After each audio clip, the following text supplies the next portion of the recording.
이번 강연은 에코란트의 백영호 본부장님께서 해주시겠습니다. 강연 제목은 탄소 중립을 위한 도시 조명의 역할입니다. 네, 그러면 백영호 에코란트 본부장님을 환영해 주시기 바랍니다. 안녕하세요, 백영호입니다. 지금 앞에 장호진 교수님께서 설명을 많이 해주셔갖고요. 제가 특별히 할 말이 많이 없어진 것 같아요. 없어진 것 같은데, 그래도 일단은 탄소 중립에 대해서 이제 말씀을 좀 드려야 되는데, 처음에 이 주제를 봤을 때 고민이 굉장히 많았어요. 탄소 중립이 굉장히 큰 범위고, 또 조명은 아무래도 좀 적은 범위인데, 조명과 탄소 중립을 어떻게 연관을 시켜야 되나 고민이 많았었는데요. 그래서 고민을 아마 오늘 제가 설명드릴 것 같아요. 네, 그래서 이거 어떻게 넘어가죠, 이게? 넘어가네. 그 주제는 이제 그 세 가지로 크게 나눴는데요. 그 기후변화, climate change에도 잠깐 말씀드리고, 여러분 많이 아실 거지만, 그 다음에 이제 탄소 중립, carbon neutrality 좀 말씀드릴 거고요. 그 다음에 그 장호진 교수께서 굉장히 설명 잘 해주신 이제 그 도시 조명 관련, 이렇게 좀 말씀, 이제 순서를 좀 정하겠습니다. 그래서 지금 이제 거의 6시가 돼 가는데요. 6시면 제가 이제 저녁 시간인데, 제가 조금 기온이 좀 떨어질 수도 있어요. 당분 떨어져서.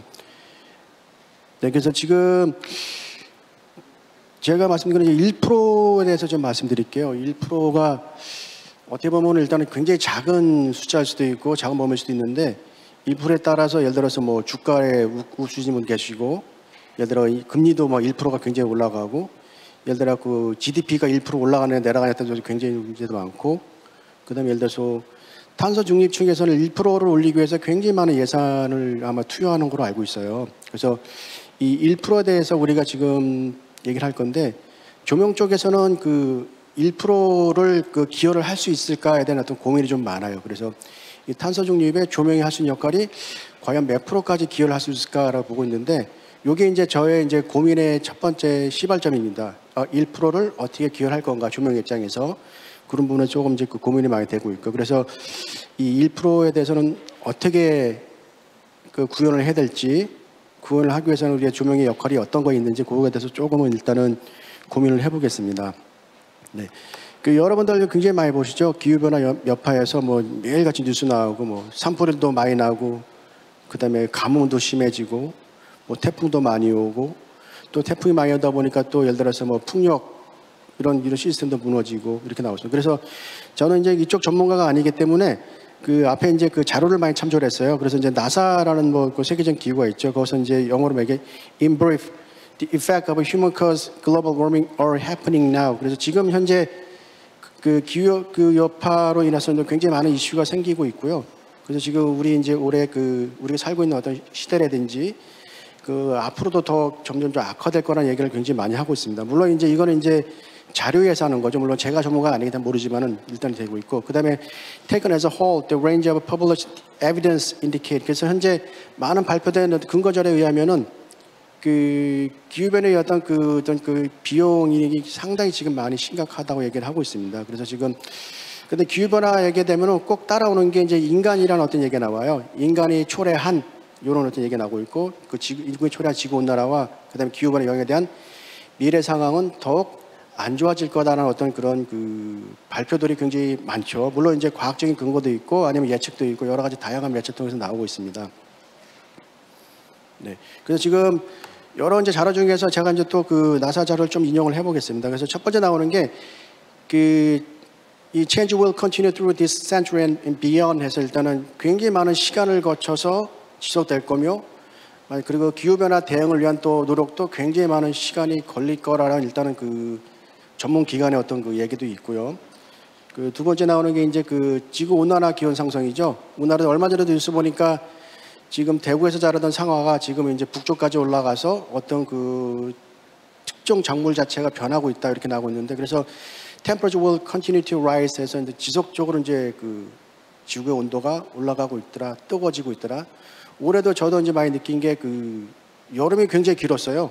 굉장히 길어서 이게 가을이 언제 올라나 했더니 이제 지난주에 갑자기 추워졌었는데, 이런 기후변화도 이제 그 가장 큰 이슈가 되겠죠.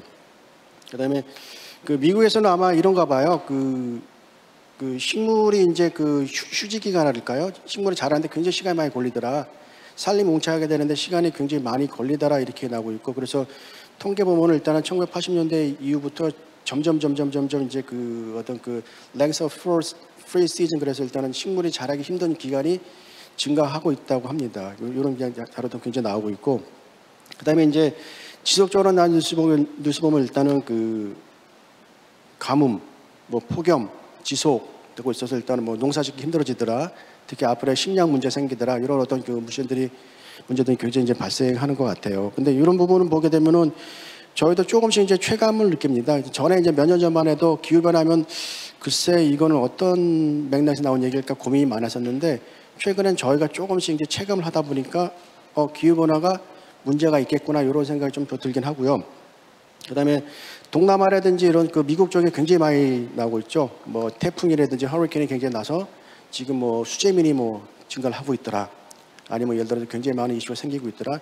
이런 팩트들이 지금 굉장히 많이 발생을 하고 있어요. 근데 그 전문가들 입장에서는 이게 이제 앞으로도 계속 지속되고 더 악화된다는 게 이제 그 이슈죠. 그래서 현재 상황에서 이게 멈춰진다 그러면은 그 다행히도 또 인류가 어떤 그 해결책을 찾을 수가 있을 건데, 앞으로 일단 더 발생이 가능할 것 같다. 이런 얘기 때문에 좀 더 많이 이제 고민이 되는 것 같아요. 네. 그래서 지금 제가 그 푸드 리스트나 플러드 리스트라는 어떤 그 사이트에서 쭉 찾아봤어요. 현재 그 아시아 쪽에서 어떤 그 문제가 있는지 기후 변화 때문에. 근데 잠깐 10월 동안 올해 2021년 10월 동안 발생한 어떤 그 재난 상황, 보게 되면 뭐 필리핀도 있고요, 뭐 인디아도 있고, 뭐 중국도 있고, 뭐 인도네시아도 있고, 태국도 있고, 굉장히 많은 나라들이 지금 현재 그 기후 변화 때문에 아시아에서 고통을 이제 많이 받고 있다고 하는데요. 요게 이제 요 자료는 단지 아시아에서만 저희가 추출한 자료고요. 그 세계를 좀 범위를 넓히면은 뭐 굉장히 많은 리스트가 올라와 있더라고요. 그래서 요런 어떤 그 자료들만 보더라도 저희가 체감할 수 있고, 물론 이제 이게 한국이 아닌 어떤 동남아시아 얘기지만은 한국도 지금 마찬가지 상황이 지금 벌어지고 있는 거로 지금 뉴스 보도가 이제 자주 나오고 있죠. 네. 그래서 제가 이제 요 강연을 준비하면서 구글을 많이 검색해봤어요. 구글 검색해봤고, 그래서 climate change라고 이렇게 단어를 치게 되면은 왼쪽에 보시는 것처럼 보일라 모르겠네. 근데 0.4초 내에 거의 한 40만 건의 누군가는 검색을 했어요. 그만큼 이제 관심이 이제 많다는 얘기죠. 보시게 되면 뭐 COP26라든지 이런 굉장히 단어들이 굉장히 많이 나오고 있고, 얼마 전에 그 뉴스를 봐서 제가 캡처했는데요. WHO라고 그러죠. 세계보건기구. 세계보건기구가 요새 굉장히 많이 힘들죠. 코로나 때문에. 그래서 지금 인류의 어떤 안정이라든지 건강을 위해서 코로나를 대응하는 어떤 시스템이라든지 어떤 백신이라든지 굉장히 지금 모든 영향을 쏟아붓고 있는데, 갑자기 뉴스가 나왔어요. WHO에서 Climate change is the single biggest health threat facing humanity. 인류의 건강을 위험할 존재가 기후변화라고 얘기가 나왔어요. 그래서 갑자기 코로나 얘기하다가 왜 이런 얘기가 나왔을까라는 좀 고민을 하게 된 거죠. 보니까 이제 이쪽 입장에서 물론 이제 코로나가 이제 마이너한 입장이 아니라 물론 굉장히 어떤 심각한 문제지만은 그보다도 더 하나의 싱글 비기스트를 뽑는다 그러면 일단 기후변화라고 뽑고 있습니다. 그래서 이런 어떤 세계보건기구도 이쪽 기후변화가 이 인류의 어떤 건강에 미칠 영향이 굉장히 심각하구나라고 일단은 지금 뭐 발표를 하고 있고요. 보시는 것처럼 제가 몇 개 뉴스 10월달 뉴스만 좀 뽑아봤는데요. 그래서 브라질의 수력 발전 저수지는 극심한 건으로 인해 사상 최저치 기록을 했더라. 이런 뉴스라든지, 그다음에 유럽 기후 변화에 따른 홍수 급증과 바람이 갑자기 없어졌고 풍력 발전량이 급격히 줄어서 발전에 어떤 심각한 문제가 생기더라. 이런 뭐 뉴스도 있고요. 그다음에 최근에 많이 나왔었죠. 지금 중국 석탄 생산량을 30%를 차지하는 산시성의 이례적인 홍수 때문에 전력난이 중국에 지금 굉장히 심각하더라. 공장도 닫고 뭐 예를 들어 학교도 닫고 다 이렇게 단단히 문제가 나오고 있고요. 그다음에 재밌는 뉴스 중에 하나가 이제 인구의 85%가 거주하는 인구의 85%가 인구가 유발한 기후변화 영향에 미치는 지역에 거주한다고 나와 있어요. 그러면 나머지 15%는 뭐 상관없는 건 아니지만 그래도 대부분의 인류가 일단은 지금 대상 범위 안에 있다는 그런 얘기가 나오고 있고요. 그다음에 이제 영국에서 섹스피어 나라죠. 그래서 햄릿 나오는 말 중에서 보면 이제 죽느냐 사냐 얘기가 나오는데 영국에서는 더 강하게 적응하느냐 죽느냐의 문제가 이제 기후변화다 이렇게 굉장히 강한 어톤으로 지금 얘기를 하고 있어요. 요구만 분들은 일단은 지금 저희가 해외에서 이렇게 이런 어떤 상황이 벌어지고 있구나. 그럼 국내는 어떨까 좀 많이 고민이 되는데요. 국내도 뭐 이렇게 아주 현재까지는 상대적으로 심하진 않지만 그래도 상당히 지금 고민을 많이 하고 있는 걸로 알고 있고요. 그래서 현재 국제 어떤 외교라든지 정세에 보게 되면은 이런 뉴스도 나옵니다. 그래서 Why the next 5-year plan is a game changer for global climate diplomacy에 나와서 이 글로벌 국제 정세의 앞으로 기후 변화 대응이 어떤 정세를 변경할 수 있는 게임 체인저 역할을 할 수 있을 거라는 어떤 게 클라이밋 체인지를 단어를 뽑았어요. 그럼 클라이밋 체인지 자체가 상당히 어떤 국제 정세에 어떤 변화를 줄 수 있는 어떤 요소로 이제 작용한다는 그런 얘기고요. 이런 걸 보게 되면 일단은 솔직히 저는 이 자료를 봤을 때 딱 와닿지는 않았어요. 와닿지는 않았는데 최근에 이제 COP26라든지 자꾸 이제 국제적인 행사 열리는 거 보면은 뭔가는 우리에게 다가오고 있구나, 뭔가는 영향을 끼치겠다 이런 어떤 나름대로 어떤 감은 좀 느끼는 것 같아요. 네. 그래서 지금 그래서 한국 자료를 찾아보게 됐어요. 한국 자료를 찾아봤더니 이제 사우스 코리아 대해서 보면 이제 한국의 어떤 기후변화 대응은 어떤가라는 그 자료를 봤더니 이제 정부 측에서는 굉장히 지금 긍정적으로 움직이고 있는데 보시는 것처럼 좀 글자 크여 보면은 국가적인 어떤 인지도에 아직까지 낮고 있고 저 마찬가지로 그리고 산업 쪽에서 생산 쪽에서 아직까지 이제 어떤 대응에 대한 어떤 구체적인 안이 안 나왔다라고 얘기를 해요. 물론 저도 마찬가지입니다. 그래서 그런 상황이 좀 벌어지고 있는 것 같고요. 그래서 지금 다른 어떤 기관의 자료를 보게 되면 한국 편이 따로 나오더라고요. 나오는데 이쪽에서 요약 내용은 한국의 지금 국제적인 어떤 흐름에 조금 뒤처진다는 그런 얘기가 나왔어요. Not on track for a 1.5 Celsius world 나오고 있고요. 그 다음에 G20 평균보다 지금 낮게 움직이고 있다. 이런 어떤 발표가 나오고 있는데 저는 뉴스 보게 되면 한국 정부가 굉장히 지금 도전적으로 하고 있다고 두고 있는데 실질적인 평가 부분은 조금 이렇게 낮게 평가가 되는 것 같아요. 그런 부분이 이제 지금 왼쪽에 보시는 것처럼 이제 전반적인 국가의 어떤 인식이라든지 인지도가 아직까지 좀 낮은 게 좀 원인인가 아닌가 생각을 하고 있고요.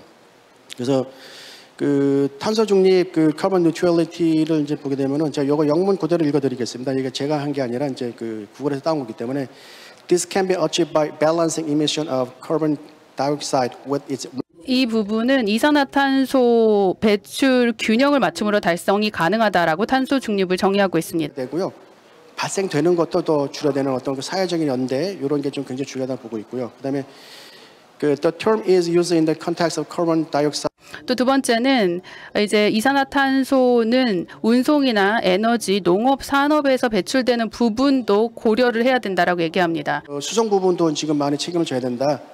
에너지 생산 부분도 책임을 많이 져야 된다. 그다음에 농수산도 많이 참가되고 산업 쪽에서도 지금 전력을 너무 많이 쓰는 거 아니냐 이렇게 이제 책임을 지고 있고 이게 어떻게 보면 타겟돼서 지금 많은 노력들이 이쪽 부분에 이제 포함이 된 것 같아요. 그랬는데 저는 이제 조명을 이제 오래 한 입장에서는 그럼 조명에서는 왜 얘기가 안 나올까라는 게 단어가 좀 고민되는 게 그러면 도시 조명은 글쎄 우리가 책임이 없는 걸까? 아니면 도시 조명은 영향이 탄소 배출에 영향이 많이 없는 건가라는 어떤 고민을 하는데 전 시간에 이제 장호진 교수님께서 상당히 영향이 있다고 말씀해 주셨기 때문에 제가 조금 편하게 이제 말씀드리겠습니다. 네. 제가 이제 단어를 쭉 찾아봐서 한국말로 탄소 중립, 영어로 나오고 중국말도 나오고요. 힌디어도 나오고 뭐 인도네시아 말도 나오고 이렇게 탄소 중립이라는 어떤 표현은 다 다르게 표현이 되는데요. 근데 이제 한국말로 이제 조금 이제 뭐라 그럴까요? 개념을 정리하면은 인간의 활동에 의한 온실가스 배출을 최대한 줄이고 그다음에 남은 온실가스는 흡수 제거해서 실질적인 배출량을 0을 만들자, 제로를 만들자는 어떤 개념이라고 합니다. 근데 이게 어떤 온실가스를 제로를 만드는 개념은 저는 물리적으로 불가능하다고 현재는 봐요. 왜냐하면 지금 인간의 어떤 삶의 패턴 자체가 컨섬션, 소비를 기반으로 하기 때문에 이게 굉장히 힘들다 보고요. 그다음에 영어도 이렇게 나왔습니다. A state of net zero carbon dioxide emission. 그래서 아예 발생 자체를 지금 제로로 만든다는데 이거는 어떤 궁극적인 목적이라 보고요. 다만 이제 제 생각에는 여기까지는 지금 쉽지는 않을 것 같다. 다만 이 궁극적인 목적을 위해서 얼마큼 노력해야 되는지는 저희 어떤 인류의 몫인 것 같고요. 이것도 이제 제가 검색해 보면은 carbon neutrality라고 단어 치게 되면은 1초도 안 돼서 2,500만 건 이상의 검색 결과가 나와요. 그만큼 이제 관심도는 굉장히 많은 거죠. 뭔가 하는 문제가 발생하고 있구나. 이 문제를 우리가 지금 어떻게 대응해야 될 건가에 어떤 굉장히 관심이 많고 특히 어떤 정부 측에서도 아마 이런 데이터 조사도 많을 거고 특히 이제 그 탄소 배출이 많은 산업 쪽에서도 대응책을 구심하기 위해서 굉장히 또 많을 거고, 물론 이제 환경 단체들은 뭐 이쪽 또 사이트를 굉장히 많이 이제 자세히 들여다 보겠죠. 근데 이제 제가 이제 말씀드리고 싶은 거는 이제 2,500만 건의 1조도 안 돼서 2,500만 건의 어떤 그 검색 결과 나온다는 거는 상당히 아직 이제 그 우리 피부로 조금씩 다가오고 있구나 하는 그런 생각이 좀 들고요. 그래서 이 탄소 중립은 이제 쭉 찾아보면서 한국은 어떻게인가는 또 궁금해서 찾아봤습니다. 한국 보게 되면 이제 대한민국 탄소 중립해서 2050년까지 net zero, 그래서 2050년까지 0을 만들겠다고 하는데 저도 굉장히 많이 놀랐습니다. 2050년 이제 몇 년 안 남았는데 한 40년 남았는데 제로 만든다는 게 있고, 그리고 이제 보게 되면 왼쪽에 밑에 보시는 것처럼 그 굉장히 많은 실천 안내서들이 굉장히 많이 나와 있어요. 산업별로 그 가정에서 어떻게 할 건지, 사무실에서 어떻게 할 건지, 예를 들어서 산업 어떻게 하는지 굉장히 안내서 자세히 나와 있고요. 그 중에서 일단은 가정편을 한번 쭉 봐봤습니다. 가정에 이제 에너지 나오는데, 가정에서는 이제 줄이기 위해서는 난방도 줄여야 되고요. 고효율 전자기기도 써야 되고, 이렇게 쭉 나옵니다. 그 창틀도 만들어야 되고, 뭐 문틀도 만들어야 되고, 그리고 근데 그 중에서 보게 되면 이제 조명 쪽을 따로 뽑아봤어요. 뽑아봤더니 이제 조명 쪽에서 정부에서 이제 환경부에서 제시한 거는 그 이산화탄소 감축량이 52만 1,795톤 정도를 할 수 있는 가능성이 있다고 이렇게 발표를 했어요. 그래서 굉장히 많다라고 생각하는데 이 숫자가 굉장히 큰 숫자입니다. 그래서 지금 이 가정 부분을 쭉 분석을 해봤더니요, 가정에서 탄소 중립을 할 수 있는 그 가능성이 이제 조명에서 21%, 난방에서 한 14%, 고열 가전에서 13%, 그리고 기타 등등 이렇게 해서 한 50% 나오는데, 이 정도면은 조명이 할 수 있는 역할이 굉장히 많다는 어떤 단적인 증명이 돼요. 다만 일반 가정에서 이렇게 따를 건지 안 따를 건지에 대한 좀 고민이 돼야 되겠고요. 현재 저희 나라도 이제 그 전기료 인상을 좀 얘기를 하고 있는데, 현재까지는 지금 뭐 아까 교수님 말씀하신 것처럼 그 ROI 때문에 LED 조명 가격은 조금 비싸다. 그래서 저 전기조로가 워낙 낮기 때문에 상대적으로, 그래서 이런 거는 어떤 시민 단체들이나 아니면 시민의 각각의 어떤 자발적인 참여 없이는 만만치 않은 어떤 목표일 것 같고요. 그래서 이런 부분에서 봤을 때 이제 그 최근에 뉴스 보게 되면 그 탄소 국경세라는 굉장히 좀 낯설은 단어가 나옵니다. Carbon Border Tax 그래갖고요. 그래서 지금 유럽 연합에서 먼저 이제 시작하는 건데, 그래서 탄소 국경세는 탄소세를 원청 징수하지 않는 수입품에 대해서는 탄소 배출에 대한 책임 묻는 관세로 유럽 연합은 언제부터 시작하려고 검토 중입니다. 아마 시작할 수도 있고요. 그다음에 또 최근에 이제 미국 신정부 바이든 정부에서도 기후환경 의무를 충족하지 못한 점에 대해서는 탄소 조정 비용, Carbon Adjustment Fee 또는 뭐 쿼트를 한다고 그래요. 이 단어를 저희가 이제 이해하는데 굉장히 시간이 많이 걸렸어요. 탄소 국경세라는 단어를 또 처음 들어봤기 때문에. 그래서 이런 국경세 생기는구나. 근데 요게 보면 이제 그 Climate Change라든지 그 탄소 어떤 그 중립에 대한 어떤 그 가속을 하기 위한 좀 강압이나 어떤 그런 규제가 아닌가 좀 보고 있는데, 요게 아마 그 공식적으로 발표가 됐다는 것도 하고요. 중요한 거는 일단은 저희가 이제 조명 쪽에 있기 때문에 저희는 이제 전기 쪽을 많이 지금 고민해 봤어요. 전기 소비, 조명, electronic consumption은 어떤가. 그래서 처음에 이제 조명이 있을 때 조명 입장에서는 이 기후변화에서의 어떤 그 존재가 많이 없을까, 아니면 탄소 중립하는데 기여를 많이 못할까라는 어떤 고민도 해봤고요. 그다음 조금 더 구체적으로 가서 도시 조명에서는 도시 조명이 정말 과연 기후변화 대응의 역할을 할 수 있을 건가, 탄소 중립하는데 어떤 조금이라도 역할을 했을까라는 어떤 고민을 해봤는데 생각보다 시간이 많이 걸렸어요. 고민하는 시간이. 네. 그래서 다시 좀 이제 자료를 봤습니다. 그래서 전체 자료를 찾아보니까 전 세계 이제 전기 소비를 쭉 전 세계 국가를 다 찾아봤는데요. 특히 10개국이죠. 중국부터 시작해서 미국, 인도, 러시아, 일본, 브라질, 그다음에 캐나다, 한국, 독일, 프랑스, 요게 10개의 나라가 상당히 어떤 전기 소비를 많이 하더라고요. 보니까 이제 다시 이제 분석을 해봤더니 10개 나라가 나머지 이제 218개 중에서 208개에 있는 나라보다 전기 소비가 많고요. 특히 중국 같은 데는 보면은 208개 국가의 전기보다 한 나라 더 많습니다. 그래서 저도 이제 깜짝 놀랐죠. 그래서 중국이 세계의 어떤 제조라든지 이런 쪽이 많이 하거나, 아니면 중국이 전기료가 굉장히 싼가, 이런 고민을 하게 됐죠. 그래서 분석을 보게 되면은 10개 국가가 전체 전기 소비 한 75%를 소비하는 자료가 나오고 있고요. 나머지 208개 국가가 한 25% 정도 이렇게 나오고 있고요. 그래서 인구를 봤습니다. 10개 국가가 인구가 훨씬 많은가 봤더니 인구는 한 49%, 그 나머지 208개 국가가 한 51%. 그래서 이 나라들이 그 전기를 많이 쓰는구나. 대부분 보니까 이제 그 땅덩어리가 큰 나라도 있고요. 또 생산을 제조를 위주한 나라도 있고 좀 약간 섞여 있더라고요. 그래서 이렇게 굉장히 많구나. 그다음에 이제 고민된 게 그 조명은 어떤가 이제 고민을 하게 됐어요. 그 조명을 보게 되면은 일단은 이건 뭐 굉장히 정통적인 자료죠.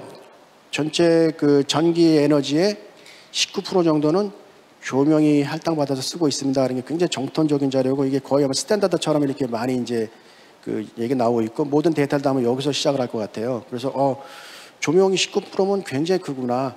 예를 들어서 전체 208개 나라 쓰는 전체 에너지 정도를 조명이 쓰고 있다는 어떤 통계가 가늠을 할 수 있거든요. 그래서 다시 좀 조사해봤더니 이제 제가 그 자료를 아시아와 비아시아, 왜냐면 저희가 아시아 이제 도시조명 포럼이기 때문에 아시아가 전체 조명이 한 55%를 쓰고요.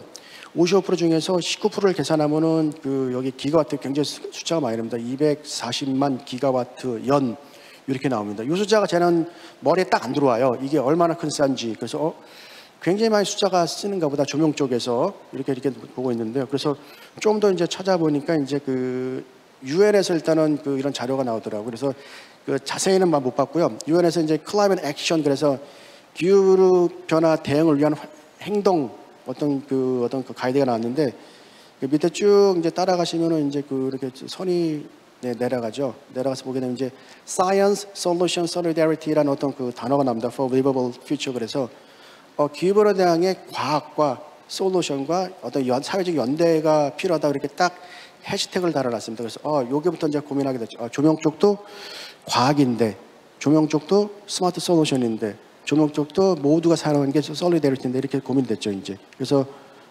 그 요거를 이제 그 보게 되면 이제 아시아 조명 전기는 243만 3천 기가와트 퍼 이어 이렇게 나왔습니다. 그래서 그 이런 어떤 그 단어들을 이제 분석 우리가 미분이라고 그러죠. 미분을 좀 해봤습니다. 그래서 그 이제 그 livable future, 그 살기 좋은 미래를 위해서는 일단은 그 to preserve a livable climate, greenhouse gas emission must be reduced to net zero by 2050 나오는데 요 단어부터 제가 조금 고민됩니다. 이 조명에서 그 넷제로 가는 거는 제가 봤을 때는 거의 불가능할 것 같아요.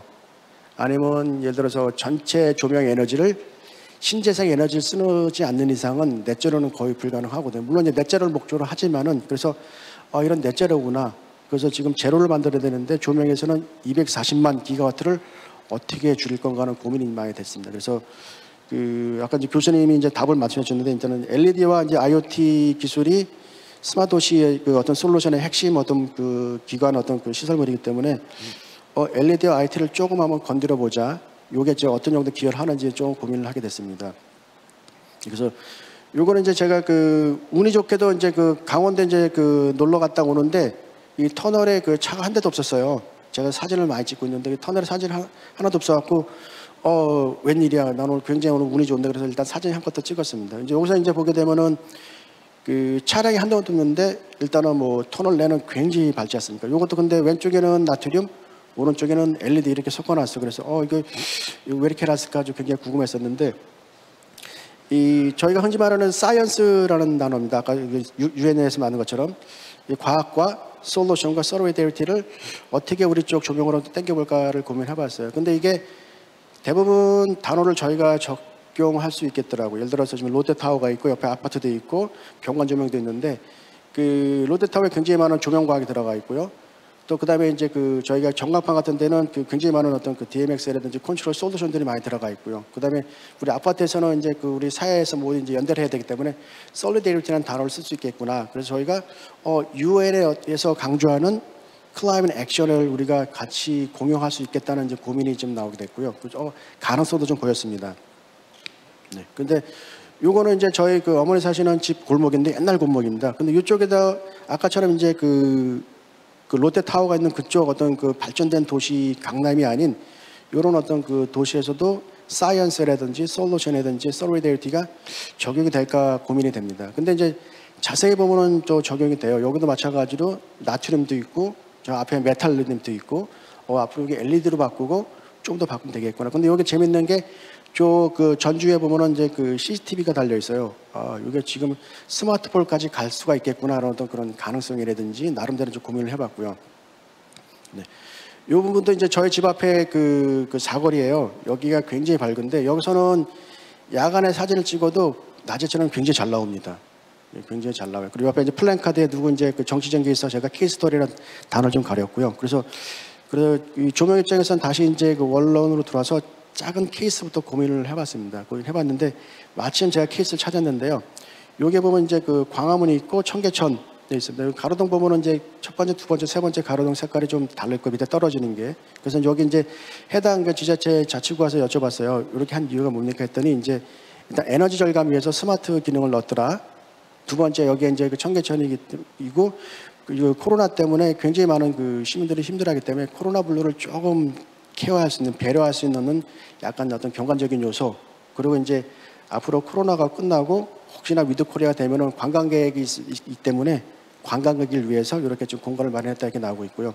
그래서 이쪽에서 데이터 보기에는 굉장히 데이터를 정확히 냈어요. 그래서 월, 화, 수, 목 그 요일별로 에너지 절감 나왔는데 여기서 또 나온 그 자측에서 나온 거는 요 조그만 구간에서 그 스마트 조명과 경관 조명 스마트 경관 했더니 자동차 7대에서 나오는 탄소 배출량과 비슷하게 지금 절감됩니다. 이렇게 나오고 있어요. 그래서 지금 보시게 되면은 75W 가로등 한 180개 정도를 그 스마트로 했더니 가로등 자동차 1500cc 자동차 7대를 중단하는 거랑 거의 비슷한 효과가 나옵니다. 이렇게 나오고 있습니다. 그래서 이게 어떻게 보면은 굉장히 그 소소한 어떤 결과인데도 불구하고 여기서 생각할 수 있는 인플레이션이 굉장히 클 것 같아요. 그래서 다시 이제 좀 확장을 해봤습니다. 쭉 확장해봤더니 이제 앞에 보신 것처럼 전 세계에서 쓰는 전기가 연간 뭐 2,400만 기가와트. 그다음에 아시아에서 쓰는 게 1,280만 기가와트. 이걸 다시 분석했더니 그 아시아에 쓰는 가로등만 계산했더니 뭐 아시아에 쓰는 조명만 일단 240만. 그다음에 아시아에 쓰는 가로등만 했더니 25만 6천 기가와트. 그다음에 한국전력자를 찾아보니까요.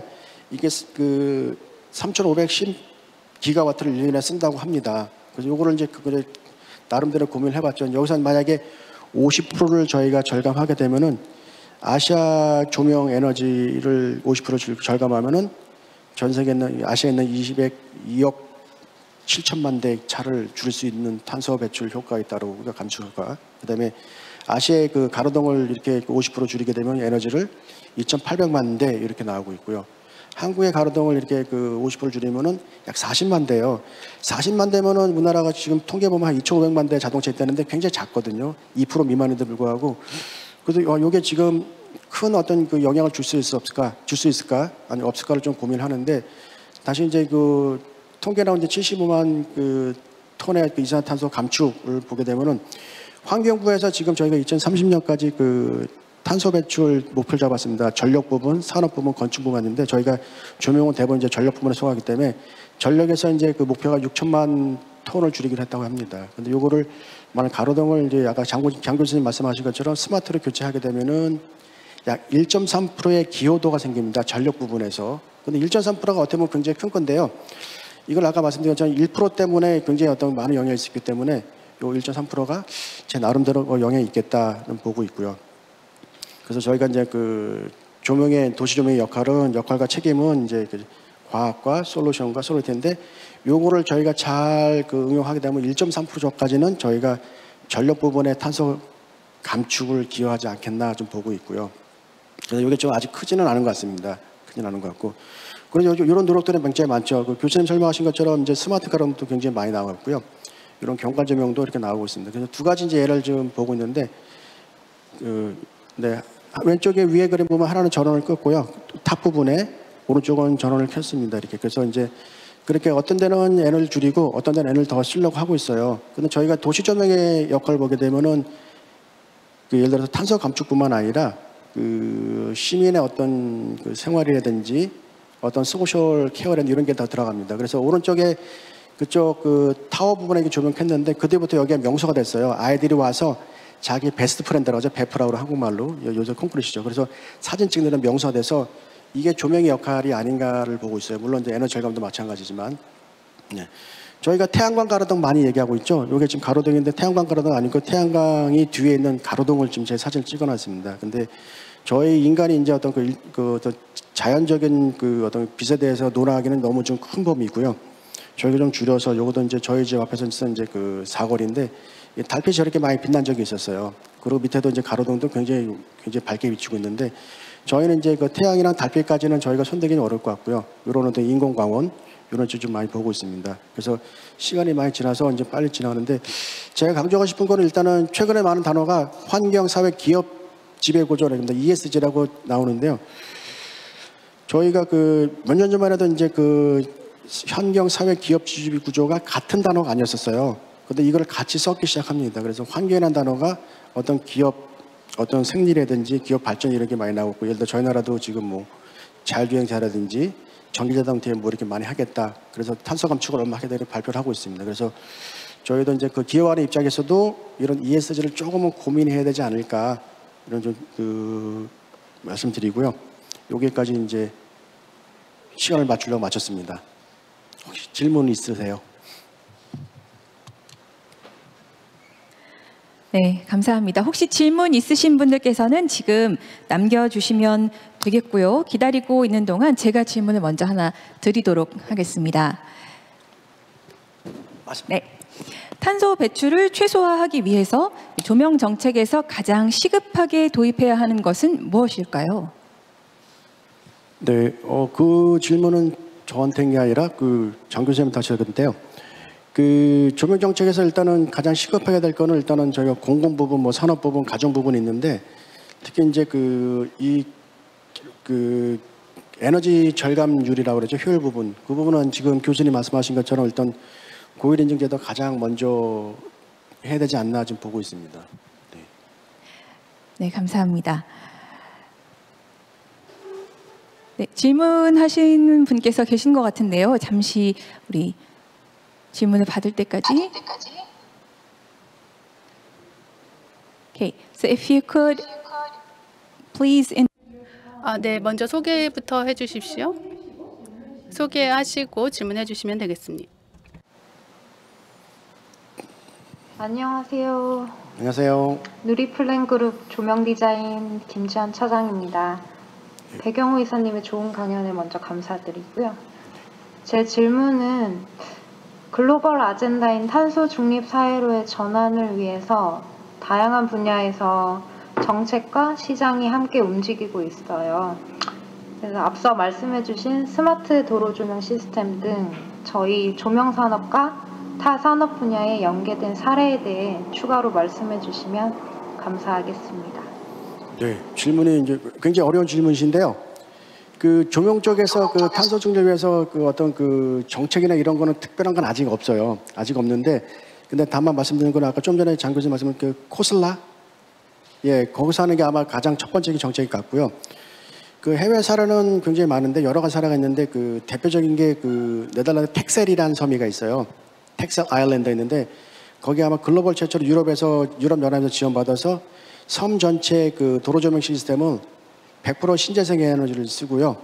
그다음에 모든 조명을 다 스마트로 해서 저 아마 글로벌 최초 케이스 같은데 요거는 조금 굉장히 앞서가는 사례고 조금 더 이렇게 좀 확장을 하게 되면은 이제 유럽에서 하고 있는 험블 램프 포스트라는 프로젝트가 있어요. 유럽 분들은 많이 하시는데 유럽 전체 일부 구간에 1000만 개 가로등을 스마트로 교체해서 탄소 중립에 어떤 기여를 하겠다 이런 케이스는 있습니다. 근데 이제 저도 이제 그런 부분에 어떤 정책적 부분이 나와야 되는데 아무래도 이제 조명 부분의 전체 전기 사용량이 상당히 적기 때문에 그런 부분에 조금 순위를 밀리지 않나 보고 있는데요. 나름대로 저희 이제 스마트 조명 협의체에서 그쪽 부분을 좀 리딩하는 걸로 알고 있습니다. 답이 됐나요? 네. Okay, thank you. I think we have one more participant who. 네, 지금 질문하시는 분이 한 분이 더 계신 것 같습니다. 모하마드 만신 님께서 손을 드신 것 같은데요. 소개 먼저 해주시고 질문해 주시기 바랍니다. 저는 모하마드 만샤고요. 이슬라마바드, 파키스탄에서 지금 참여하고 있습니다. 저는 도시개발국에서 지난 16년간 일을 해오고 있는데요. 정말 유익한 발표 먼저 감사드립니다. 제가 질문드리고 싶은 거는 지금 기후변화라든지 에너지 절감, 뭐 또 탄소 중립 이런 얘기를 할 때 도시 조명에 있어서는 누가 더 많이 집중을 하고 책임을 져야 된다고 생각을 하시나요? 제가 생각했을 때는 이 발표에서 봤을 때는 시의 참여가 필요하고 또 시민들의 인지도가 개선이 필요한 것으로 저는 이해를 했습니다.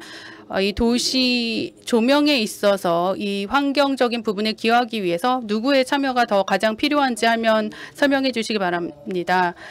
코멘트이기도 하고 질문이기도 한 것 같은데요. 질문으로 받아들이고 답변을 드려보겠습니다. 도시 조명, 거리 조명 같은 경우는 굉장히 조명이 사실 많습니다. 뭐 미디어 파사드도 있고요. 조명이 상당히 많은 환경입니다. 지금 서울이라는 그런 부분에서는 조명에서 에너지 절감을 하는 부분은 그렇게 크진 않습니다. 지금까지는요. 근데 지금 향후 목표는 실제 재생 가능한 에너지 적용에 관해서 생각해야 되고요. 여러 기술을 통해서 에너지 회수, 에너지 추수라고 불리는 에너지 하비스팅 기술까지도 적용하는 것을 생각해 봐야 됩니다. 이렇게 함을 통해서 탄소 중립에 우리가 기여를 할 수 있다고 생각합니다. 조명도 탄소 중립에 이러한 방식을 통해서 기여를 할 수 있다고 생각하고요. 또 말씀드린 것처럼 스마트 기술, 관리 시스템, 이런 부분들로 좀 더 전환을 빨리 이루어서 탄소 중립과 기후 변화에 좀 더 잘 대응할 수 있도록 해야 된다고 생각합니다. 조금 더 하나 더 질문을 추가해서 드리고 싶은 부분이 있는데요. 이산화탄소 배출을 줄여야 되고 없애야 된다고 말씀을 하셨고 도시의 스마트 라이팅으로도 충분히 가능하다고 생각하시나요? 네, 아까 장 교수님께서도 말씀을 하셨는데요. 에너지 소비가 직접적으로 탄소 배출 줄이는 거랑 연결이 되어 있죠. 그렇기 때문에 에너지 효율이 높다라고 하면 에너지 소비가 줄어들게 되는 거죠. 에너지 소비가 줄어들게 되면 배출이 줄어들게 되는 것이고요. 그렇기 때문에 다 같이 연결되어 있습니다. 이런 식으로 저희가 논리적으로 생각하고 있는 거고요. 감사합니다. 네, 감사합니다. 질문이 하나가 더 들어왔네요. 네, 발음이 맞는지 모르겠습니다. 밀란 아리안 님이 네팔에서 참여해 주셨고 이런 질문을 드리는데요. 탄소 중립이라는 것을 도시 조명하고 어떻게 연결 지으시겠습니까? 이 관계가 뭐죠? 네, 사실 그 부분이 제가 오늘 강연을 한 부분이죠. 제 우려사항이고 궁금증이기도 하고 강연의 주제이기도 했습니다. 다시 한번 말씀드릴게요. 기후 행동이라는 것 그리고 탄소 중립이라는 것은 용어 자체는 굉장히 다른 것 같고 조명과도 관련이 없어 보입니다. 그래서 저도 이런 질문이 있었어요. 저는 여러분들에게 이런 질문을 드리고 싶어요. 유엔에서도 얘기했는데 과학 솔루션 그리고 연대가 답이다라고 얘기했는데 다시 한번 여러분들 답변에 답을 드기보다는 어떻게 기후변화랑 조명을 연결짓느냐라는 질문을 역으로 드리고 싶어요. 그런 점에 있어서 연대가 굉장히 중요한 것 같습니다. 한국의 상황을 봤을 때 한국의 정부는 굉장히 진취적입니다. 하지만 시민들의 인지도가 굉장히 낮아요. 그래서 이 두 가지를 이제 연결하는 게 우리의 역할이라고 생각합니다. 이 질문에 대해서 직접적인 답을 드리는 것은 피하려고 했습니다. 왜냐하면 제가 스스로 갖고 있었던 질문 사항이라 이에 대해 발표를 했기 때문에 즉답은 피했습니다. 혹시 질문이 또 들어오고 있나요? 네, 여기 있는 것 같습니다. 네, 제가 질문이 하나 있는데요. 질문이 아니고요. 코멘트인데요. 이 질문 아까 맨 처음에 하신 질문이나 지금 최근에 가장 마지막에 질문해 주신 분의 그 질문을 저는 충분히 이해하고요. 그리고 오늘 발표나 갖고 있는 우리의 이 질문은 굉장히 유의미하다고 생각합니다. 물론 우리가 지금 답이 없을 수는 없겠지만요.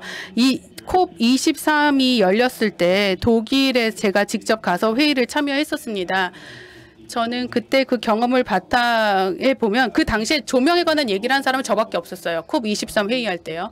그래서 지금 여러분들이 갖고 있는 고면, 이 도시 입장에서 도시 조명이 그 기후변화에 어떠한 영향을 끼칠 수 있고 탄소 중립에 어떤 영향을 하느냐는 우리한테는 굉장히 중요한 질문인 건 맞는 것 같습니다. 도시 자체에서 여러 솔루션을 제공할 수 있다고 생각해요. 에너지 효율성을 높이는 그러한 솔루션들을 많이 제공하고 있고요. 또 에너지 효율을 높여서 혹은 스마트 라이팅 같은 경우 스마트 조명을 사용해서 에너지 소비를 줄이는 사례도 많이 나타나고 있습니다. 결국에는 이러한 노력을 훨씬 더 많이 배가를 해야 되는 거죠. 도시 차원이 아니라 더 높은 정부 차원에서 이러한 노력이 이어질 수 있도록 우리가 많은 그 뒷받침 작업을 하는 게 필요하다고 생각해요. 그래서 저는 그 질문에 대해서 우리가 같이 힘을 합치고 협력하는 게 굉장히 중요하다는 말씀 드리고 싶습니다. 정말 동의합니다. 전적으로 동의하는 말씀이고요. 제가 오늘 이 발표 자료를 준비하면서 가급적 많은 자료를 찾으려고 데이터를 찾으려고 노력을 했는데 다른 뭐 교통이라든지 농업, 에너지 발전 부분에서는 많은 자료가 있었지만 사실 조명 부분에서 나와 있는 데이터가 없더라고요. 통계치도 없고요. 데이터도 없었습니다. 그래서 아마도 루시가 해야 될 역할 중에 하나가 이러한 부분에 대한 데이터를 마련하는 게 아닌가 싶습니다. 서울의 작은 한 지역에 관해서 하나의 스마트 라이팅 프로젝트를 하고 있습니다. 1,900개 정도의 조명을 스마트 라이팅으로 교체를 하는 프로젝트가 있었는데요. 이것을 통해서 배출을 크게 줄일 수 있는 그런 결과가 있었습니다. 아주 작은 프로젝트였지만 이것을 바탕으로 향후에 도시의 조명이 도시의 에너지 절감에 어떤 역할을 할 수 있는지를 생각해 볼 수 있는 좋은 자료가 될 거라고 생각합니다. 기후변화가 있기 때문에 우리도 반드시 시 차원에서도 이런 많은 노력을 조명 부분에서도 해야 된다고 생각합니다. 네, 코멘트 감사합니다. 혹시 질문이 더 있을까요?